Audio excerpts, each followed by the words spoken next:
السلام علیکم دوستو، آپ دیکھ رہے ہیں اردو داستان۔ آئیے سنتے ہیں اردو ناول اباقہ، قسط نمبر 34۔ اس اردو ناول کی سابقہ اقساط سننے کے لیے ڈسکرپشن میں دیے گئے لنک پر کلک کریں۔ مزید ویڈیوز کے لیے ہمارے چینل اردو داستان کو سبسکرائب کریں۔ شکریہ۔ جب ہانپتا کانپتا ناظم کمرے میں داخل ہوا تھا، سیف الدین، وزیر داخلہ اور مسلم بن داؤد اکٹھے بیٹھے جام چڑھا رہے تھے۔ ناظم اعلیٰ نے انہیں جیل ٹوٹنے کی خبر سنائی اور باقی کی صورتحال وہ کھڑکیوں سے نظر آنے والے ہجوم کو دیکھ کر جان گئے۔ یوں تو مسلم بن داؤد کا نشہ ہجوم کو دیکھ کر ہی اترنے لگا تھا، لیکن ابھی چند لمحے پہلے اس نے اباقہ کو تیزی سے عمارت کی طرف لپکتے دیکھا تھا اور اس کا رہا سہا خمار بھی فوراً کافور ہو گیا تھا۔ وہ جانتا تھا اباقہ کو روکنا ناظم اعلیٰ، سیف الدین اور اس کے چند ملازموں کے بس کا روگ نہیں۔ یہ وہ بلا ہے جو 7 کوٹھیوں میں بھی پہنچ سکتی ہے۔ داؤد اب فرار ہونے کا سوچ رہا تھا۔ یہ سارا کیا دھرا اسی کا تھا، لیکن سب سے زیادہ خوف بھی اسی کو محسوس ہو رہا تھا۔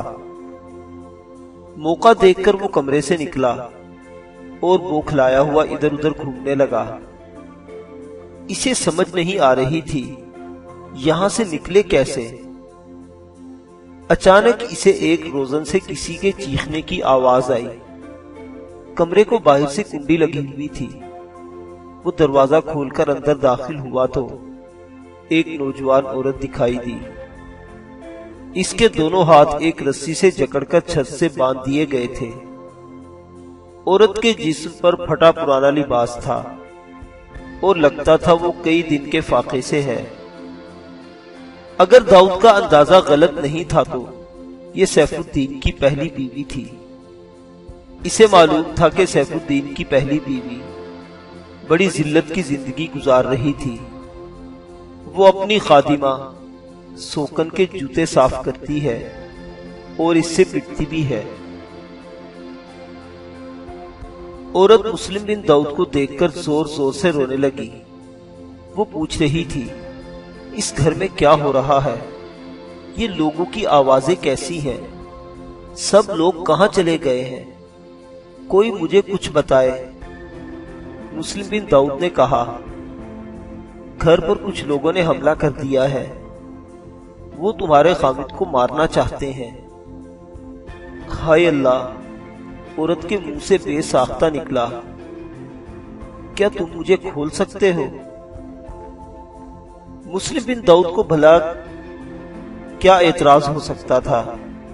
وہ بولا، ضرور، لیکن کیا تم مجھے چھت پر پہنچنے کا راستہ بتا سکو گی؟ کیوں نہیں، کیوں نہیں؟ سیف الدین کی پہلی بیوی بولی۔ داؤد نے عورت کی رسیاں کاٹ دی اور اس سے چھت تک جانے کا راستہ پوچھ کر تیزی سے سیڑھیوں کی طرف بڑھ گیا۔ تیسری منزل پر پہنچ کر اس نے کچھ کھڑکیاں دیکھی۔ یہ عمارت کا عقبی حصہ تھا۔ نیچے ایک پرانا باغ نظر آ رہا تھا۔ کثرت سے جھاڑ جھنکار اگا ہوا تھا۔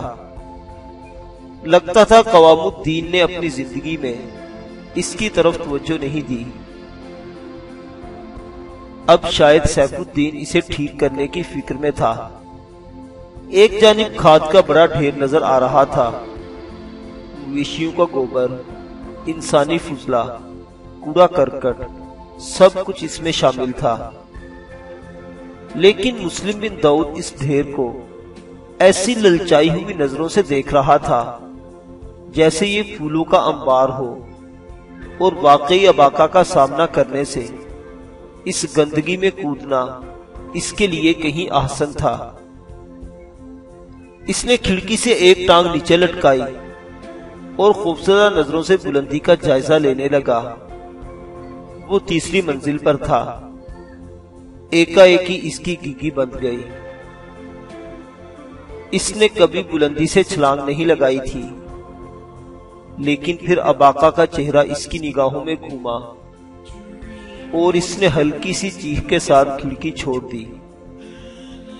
فضا میں ہاتھ پاؤں چلاتا وہ کسی کیکڑے کی طرح سڑی ہوئی کھاد میں گرا اور اپنا لشتم پشتم جبہ سنبھالتا ہوا درختوں کی طرف بھاگ نکلا۔ اس کی لنگڑاہٹ اس کے فرار کو اور بھی مضحکہ خیز بنا رہی تھی۔ دوسری طرف عین اس وقت اباقہ عذاب الہی کی طرح کمرے میں نازل ہو چکا تھا۔ دفتن ایک عقبی کھڑکی دھماکے سے کھلی۔ ناظم اعلیٰ اور سیف الدین نے تیزی سے گھوم کر دیکھا۔ قیدیوں کے لباس میں تلوار تھامے ننگے پاؤں وہ ان کے سامنے تھا۔ اس کی آنکھیں کسی غضبناک درندے کی طرح روشن تھی۔ یوں لگتا تھا ایک ہی وقت میں وہ کمرے کی ہر شے کو دیکھ رہا ہے۔ کھڑکی سے آنے والے کسی پتھر نے وزیر داخلہ عبدالرشید کا سر پھوڑ دیا تھا اور وہ زمین پر بے سود پڑا ہوا تھا۔ ناظم اعلیٰ نے سیف الدین کو ہاتھ سے پیچھے کیا اور خود بڑے غرور سے اباقہ کے سامنے آیا۔ اسے معلوم نہیں تھا وہ کس آفت کے سامنے خم ٹھوک رہا ہے۔ اگر معلوم ہوتا تو شاید وہ گندگی کے ڈھیر پر کودنے کو ترجیح دیتا۔ اباقہ کے حلق سے مخصوص گراہٹ نکلی۔ اس کی تلوار بلا خیز تیزی سے متحرک ہوئی۔ ناظم اعلیٰ نے پیچھے ہٹتے ہٹتے 2-3 بار روکے۔ پھر ایسا محسوس ہوا کہ وہ بے خیالی میں کسی لشکر سے ٹکرا گیا ہے۔ اباقہ کی تلوار اس کے چاروں طرف جال سا بن رہی تھی۔ پلک جھپکتے میں اس کے جسم پر 20 چرکے لگ گئے۔ پھر ایک بھرپور وار نے اس کے ہاتھ تلوار سمیت کاٹ کر فرش پر پھینک دیا۔ وہ اپنے کٹے ہوئے ہاتھ کو دیکھ رہا تھا جب ایک زوردار دھکے نے اسے اچھال کر وزیر داخلہ کے بے ہوش جسم کے برابر لٹا دیا۔ ہوش و حواس کھونے سے پہلے جو آخری منظر دیکھا وہ یہ تھا کہ اباقہ سیف الدین کا گلا اس کی کمان کے چلے سے گھونٹ رہا تھا اور اس کی حسین خادمہ بیوی چیخ چیخ کر آسمان سر پر اٹھا رہی تھی۔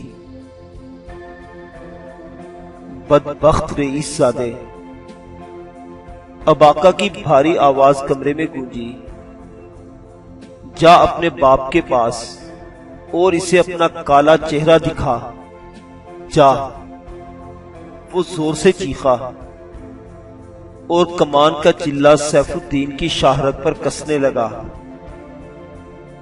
اس وقت سیف الدین کی پہلی بیوی ننگے سر اور ننگے پاؤں بھاگتی ہوئی آئی اور اباقہ سے لپٹ گئی۔ وہ چیخی، چھوڑ دے اسے، خدا کے لیے چھوڑ دے، یہ میرا شوہر ہے۔ اس وقت اس کی دوسری بیوی نے بھی ہمت کی اور آگے بڑھ کر اباقہ کے ہاتھوں کو دانتوں سے کاٹنے لگی۔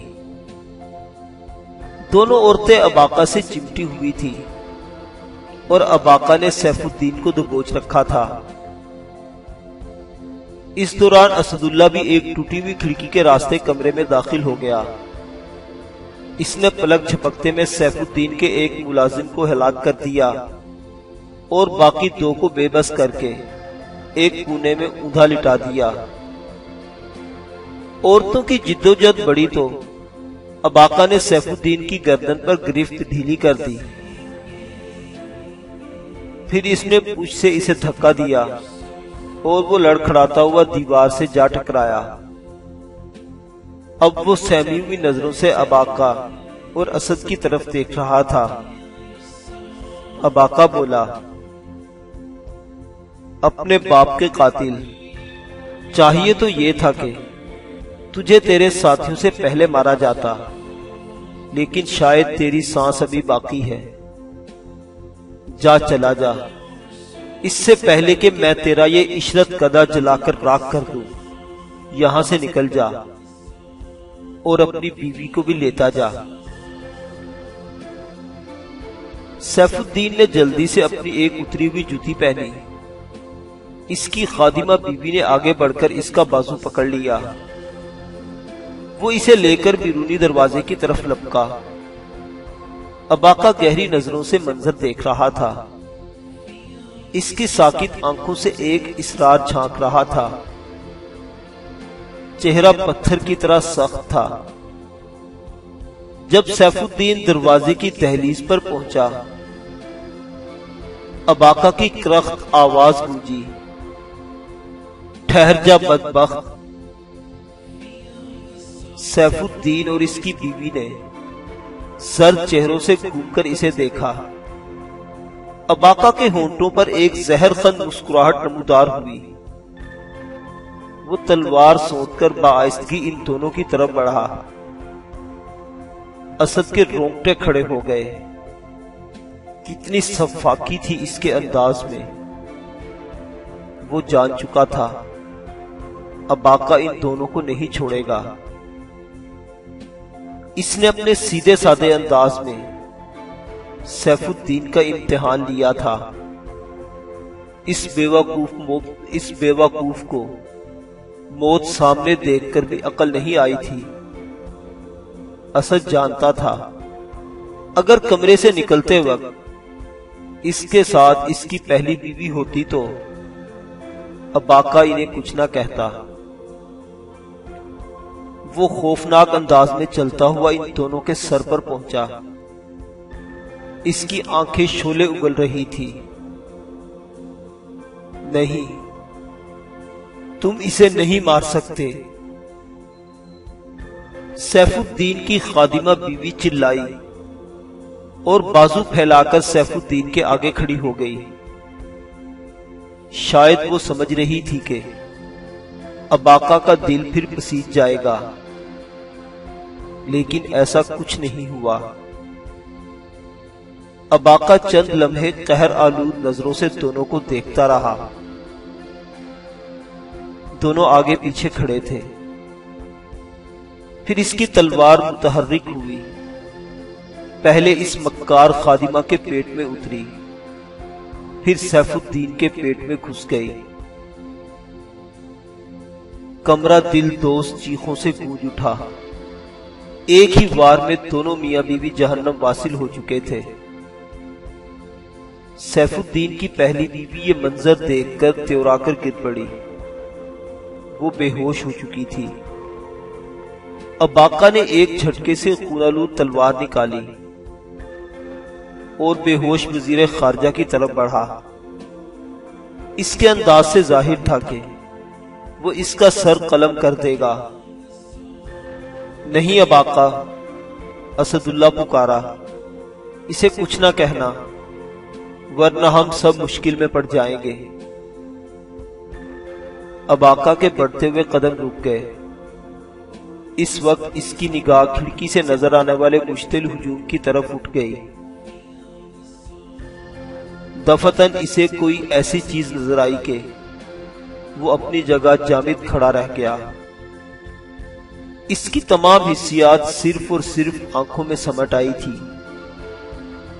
وہ اپنے ارد گرد کے ماحول سے بالکل بے خبر ہو چکا تھا۔ اسد اللہ نے اس کی نظروں کا تعاقب کرنا چاہا، لیکن ناکام رہا۔ نہ جانے اباقہ کو کیا دکھائی دیا تھا۔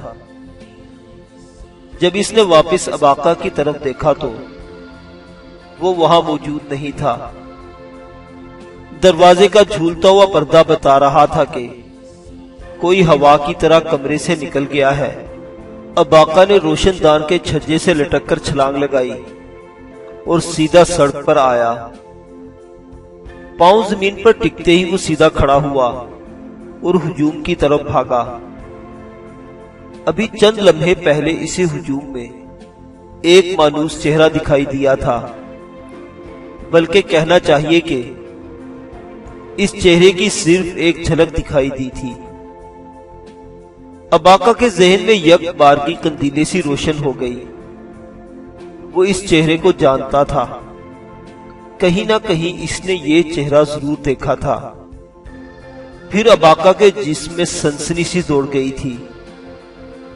اسے محسوس ہوا تھا یہ اس خواب کا چہرہ ہے جو وہ اکثر راتوں کو دیکھا کرتا تھا۔ صرف ایک ساتھ وہ خواب والا درویش اسے مجمع میں کہیں بھی دکھائی دیا تھا۔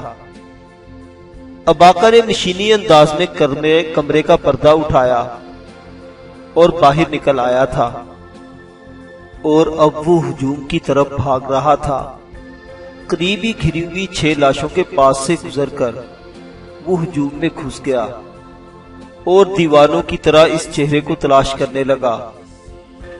وہ لوگوں کو دھکیل رہا تھا، انہیں دائیں بائیں ہٹا رہا تھا، اور لوگ حیرت سے اسے دیکھ رہے تھے۔ پھر اس نے مارینا اور یورک کی گرفت اپنے کندھوں پر محسوس کی۔ وہ چیخ چیخ کر پوچھ رہے تھے، اباقہ کیا ہوا؟ کچھ بتاؤ بھی، کس کو ڈھونڈ رہے ہو؟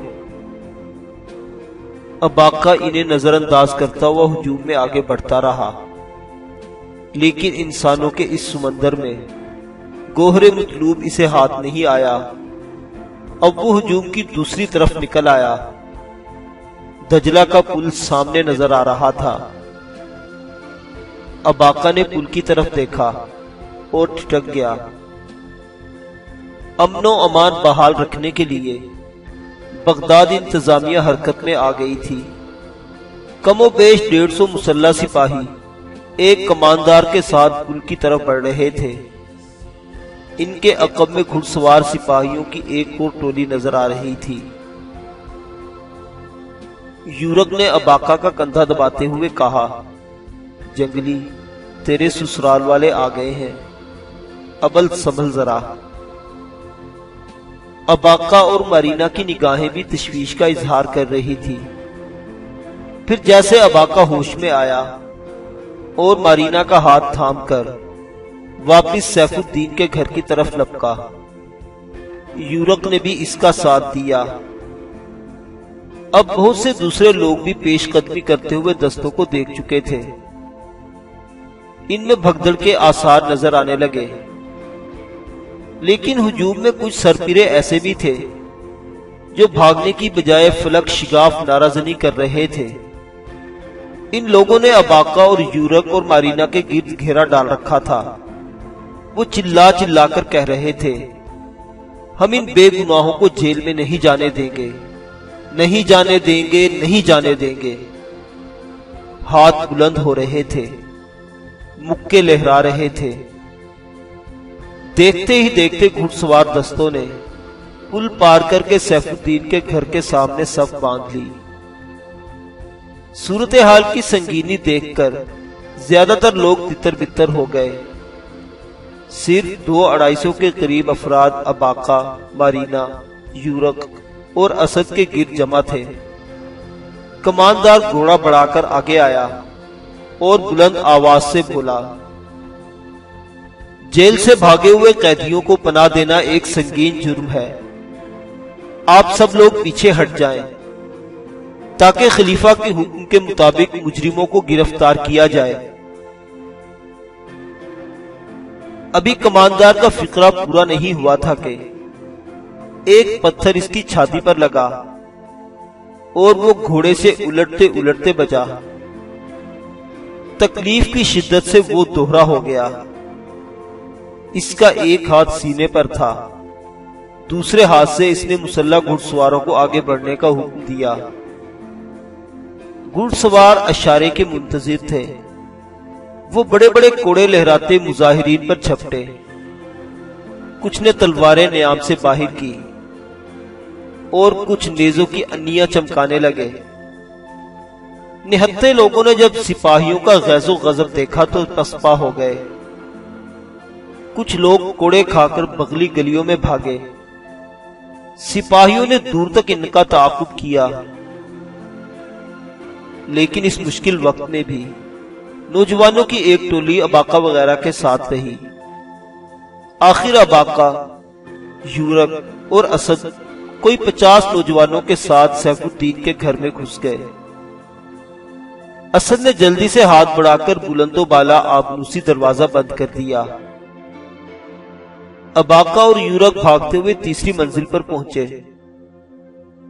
اباقہ کی نگاہیں شعلہ بار ہو رہی تھی۔ وہ دیکھ چکا تھا کہ سپاہی ہر قیمت پر انہیں گرفتار کرنا چاہتے ہیں۔ وہ کسی قیمت پر گرفتار کرنا نہیں چاہتے۔ ان کا اندازہ بتا رہا تھا کہ اگر اس کی آزادی پر قدغن لگانے کی کوشش کی گئی تو اس کا نتیجہ اچھا نہیں ہوگا۔ کھڑکی کے سامنے پہنچتے ہی اباقہ نے بھرپور ٹھوکر سے شیشہ توڑا اور بے دریغ تیر اندازی شروع کر دی۔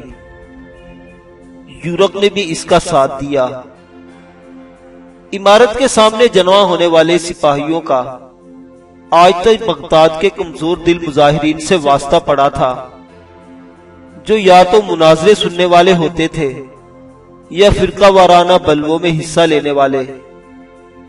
عموماً یہ لوگ سپاہیوں کی شکل دیکھ کر ہی دم دبا کر بھاگ جاتے تھے، لیکن اس وقت ان سپاہیوں کو جن لوگوں سے واسطہ پڑا تھا وہ تماش بینوں کا کوئی گروہ نہیں تھا، سر پھرے اور سر بکف صحرا نشینوں کی ٹولی تھی، اور اس ٹولی میں ایک ایسا شخص بھی تھا جو صحرائے گوبی کے درندوں میں درندے کے نام سے مشہور تھا، جس کے لیے جان لینا اور جان دینا سانس کی آمد و رفت کی طرح آسان اور سہل تھا، اور وہ بے خوف شخص کمان سنبھالے سیف الدین کے گھر کی کھڑکی میں بیٹھا تھا۔ سپاہی براہ راست تیر اندازی پر پہلے تو بھوچکا رہ گئے، پھر اپنے کوڑے لپیٹ کر اور جانیں سنبھال کر پل کی طرف بھاگے۔ یورق اور اباقہ کی تیر اندازی نے کم از کم 4 سپاہیوں کو گھائل کر دیا تھا۔ ایک سپاہی گھوڑے سے گر گیا تھا اور اب لنگڑاتا ہوا سپاہیوں کے عقب میں بھاگ رہا تھا۔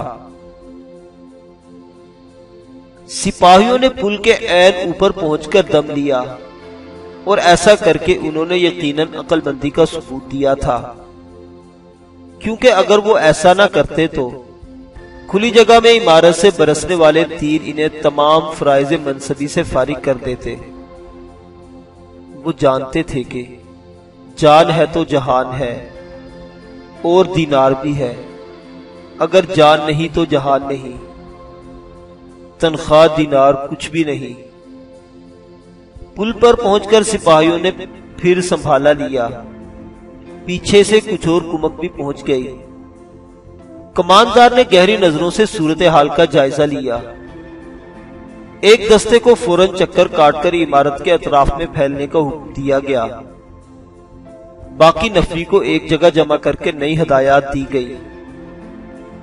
ہدایات دیتے ہوئے کماندار بار بار عمارت کی طرف بھی دیکھ لیتا تھا۔